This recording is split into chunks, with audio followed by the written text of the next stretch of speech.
আসসালামু আলাইকুম ওয়া রাহমাতুল্লাহ। সুপ্রিয় আলোর পথের দর্শক মণ্ডলী, আশা করি মহান আল্লাহ রব্বুল আলামিনের অশেষ মেহেরবানি ও দয়ায় আপনারা সবাই ভালো আছেন। একদিন হযরত আলী রাদিয়াল্লাহু তাআলা আনহু ফজরের নামাজ আদায় করার জন্য মসজিদে গেলেন। এদিকে হযরত ফাতেমা রাদিয়াল্লাহু তাআলা আনহার অত্যন্ত জ্বর থাকা অবস্থায় ঘরের সমস্ত কাজ শেষ করেছেন। আলী রাদিয়াল্লাহু তাআলা আনহু মসজিদ থেকে এসে দেখলেন ফাতেমা কাঁদছেন। আলী রাদিয়াল্লাহু তাআলা আনহু প্রশ্ন করলেন, ফাতেমা, তুমি কাঁদছ কেন? ফাতেমা কোনো উত্তর দিলেন না। ফাতেমা তখন আরও জোরে জোরে কাঁদতে লাগলেন। আলী রাদিয়াল্লাহু তাআলা আনহু কয়েকবার প্রশ্ন করার পর মা ফাতেমা কাঁদতে কাঁদতে বললেন, ও আলী, আমি স্বপ্নের মধ্যে দেখেছি আমার আব্বা জান হযরত মুহাম্মদ সাল্লাল্লাহু আলাইহি ওয়াসাল্লাম আমার ঘরের মধ্যে ঢুকে কি যেন তালাশ করছেন। ঘর থেকে বের হওয়ার সময় আমি পেছন দিক থেকে আমার আব্বা জানকে ডাক দিলাম, ও আব্বা জান, আপনি কি তালাশ করছেন? আব্বা জান তখন বললেন, ও আমার ফাতিমা, আমি তো তোমাকে তালাশ করছি, তোমাকে নিয়ে যাওয়ার জন্য। আরও বললেন, ও আমার ফাতেমা, আজকে তো তুমি রোজা রাখবে, সেহরি করবে আলীর দস্তরখানায়, আর ইফতার করবে আমার দস্তরখানায়। হযরত আলী রাদিয়াল্লাহু তাআলা আনহু এর স্বপ্ন শোনার পর দুজনেই বুঝতে আর বাকি থাকল না যে ফাতিমা আজকে ইন্তেকাল করবেন। দুজনে আরো জোরে জোরে কাঁদতে লাগলেন।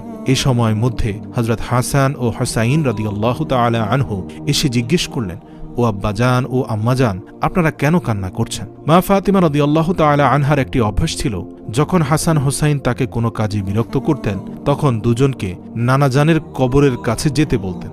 আজকে ফাতেমা বললেন, তোমরা দুই ভাই নানার কবরের কাছে যাও। কবরের নিকট যাওয়ার সাথে সাথে কবর থেকে আওয়াজ আসলো, ও আমার আদরের নাতিরা, এই মুহূর্তে তোমরা আমার কাছে কেন এসেছ? আমার কাছে তো সব সময় আসতে পারবে। এখন যাও, গিয়ে মায়ের চেহারার দিকে তাকিয়ে থাকো। আজকের পরে তোমাদের আম্মাজানকে আর দেখতে পাবে না। এই কথা শোনার পর দুই ভাই কাঁদছেন এবং দৌড়াতে দৌড়াতে আম্মাজানের কাছে চলে গেলেন। গিয়ে আম্মাজানকে জিজ্ঞেস করলেন যে, তোমরা দুজন কেন কাঁদছ? বুঝেছি, নানাজান আমাদের বলে দিয়েছেন যে আজকের দিনটা তোমার জন্য শেষ দিন। নানাজান তোমার চেহারার দিকে তাকিয়ে থাকার জন্য আমাদের বলেছেন। বিকেলের দিকে হযরত ফাতিমা রাদিয়াল্লাহু তাআলা আনহার শরীর বেশ খারাপ হলো এবং তাকে বিছানায় শোয়ানো হলো। মা ফাতিমার মৃত্যুর পূর্বক্ষণে আলী রাদিয়াল্লাহু তাআলা আনহুকে তিনটি কথা বললেন, ও আলী, যেদিন থেকে আমি আপনার ঘরে এসেছি ওই দিন থেকে নিয়ে আজ পর্যন্ত আমি আপনাকে অনেক কষ্ট দিয়েছি। আপনি যদি আমাকে ক্ষমা না করেন তাহলে কিয়ামতের ময়দানে আমার কারণে আব্বাজান অনেক লজ্জিত হবেন। বলেন, আপনি কি আমাকে ক্ষমা করলেন কিনা? আলী রাদিয়াল্লাহু তাআলা আনহু বললেন, ও ফাতেমা, তুমি এসব কি বলছো? আমি আলী তোমার যোগ্যই ছিলাম না। তোমার আব্বাজান দয়া করে মেহেরবানি করে তোমার হাত আমাকে দিয়েছেন। বিয়ের দিন থেকে আজ পর্যন্ত আমি আলী তোমাকে ঠিকমতো দুবেলা খাবার খাওয়াতে পারিনি। ও ফাতেমা, তুমি বলো আমাকে ক্ষমা করেছো কিনা? তুমি যদি ক্ষমা না করো তাহলে আমাকেও কিয়ামতের দিন কঠিন শাস্তি ভোগ করতে হবে। ও আলী, আপনার সাথে আমার দ্বিতীয় কথা হলো, আমি মারা যাওয়ার পরে আপনি বিয়ে করে নিবেন দুনিয়ার যে কোনো মহিলাকে আপনার পছন্দ মতো। আমি আপনাকে অনুমতি দিলাম, আর আমার বাচ্চা দুটিকে সপ্তাহে একদিন আপনার কোলে নিয়ে ঘুমাবেন। ও আলী, আপনার সাথে আমার তৃতীয় কথা হলো, হাসান হুসাইন যখন বালেগ হবে তখন তাদের দুই ভাইকে আল্লাহর রাস্তায় শপথ করে দিবেন এবং আমাকে রাতের বেলায় দাফন করবেন। হযরত আলী রাদিয়াল্লাহু তাআলা আনহু বললেন, তুমি নবীর মেয়ে, আমি সবখানে খবর দিয়ে তোমায় দাফন করব, এতে সমস্যা কি? হযরত ফাতেমা রাদিয়াল্লাহু তাআলা আনহু বললেন, আমার কাফনের উপর দিয়ে সবাই অনুমান করবে যে নবীর মেয়ে কতটুকু লম্বা ছিল, কতটুকু স্বাস্থ্য ছিল, এতে আমার পর্দার ভঙ্গ হবে।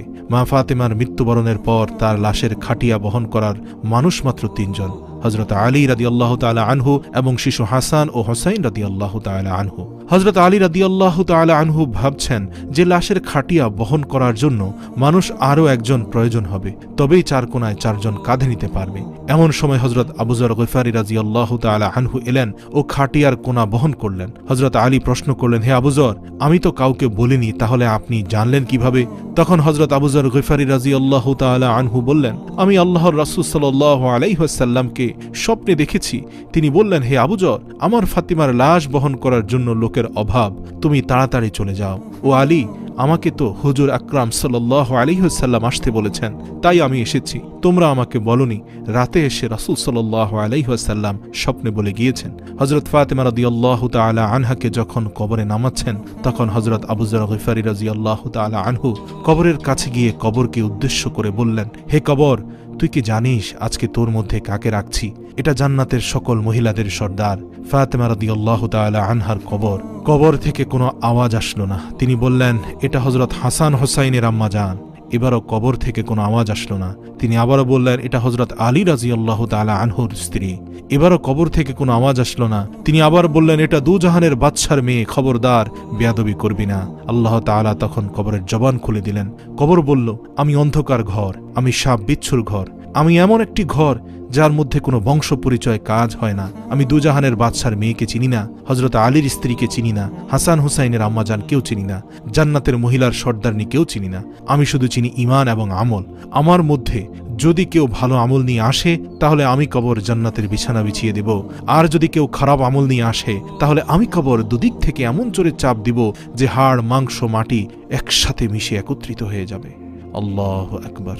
সুপ্রিয় দর্শক, ভিডিওটি বেশি বেশি শেয়ার করার অনুরোধ করছি। এই ভিডিওটি পৌঁছে দেন প্রত্যেকের কাছে, যাতে এই কথাগুলো শুনে মানুষের অন্তরাত্মা প্রকম্পিত হয়। যারা আমরা ভাবছি আমাদের পীর আমাদেরকে কিয়ামতের দিন সুপারিশ করবেন, যারা আমরা ভাবছি আমরা বড় ধরনের আলেম ওলামাদের সন্তান হওয়ার কারণে বা আমাদের পিতা বড় বুজুর্গ হওয়ার কারণে অথবা আমার পীর ফকির বুজুর্গ আমার হাত ধরে আমাকে জান্নাতে নিয়ে যাবেন, তাদের জন্য বড় ধরনের একটি সতর্ককারী আহ্বান হবে। কেননা চূড়ান্ত সত্য তো এটাই যে আমাদের আমলই আমাদেরকে পরকালে জাহান্নাম থেকে মুক্তি দিবে। আমাদের আমল এবং আল্লাহর দয়া ব্যতীত কোনো মানুষ জাহান্নাম থেকে মুক্তি পাবে না। আল্লাহ আমাদের সবাইকে সহি বুঝ দান করুক।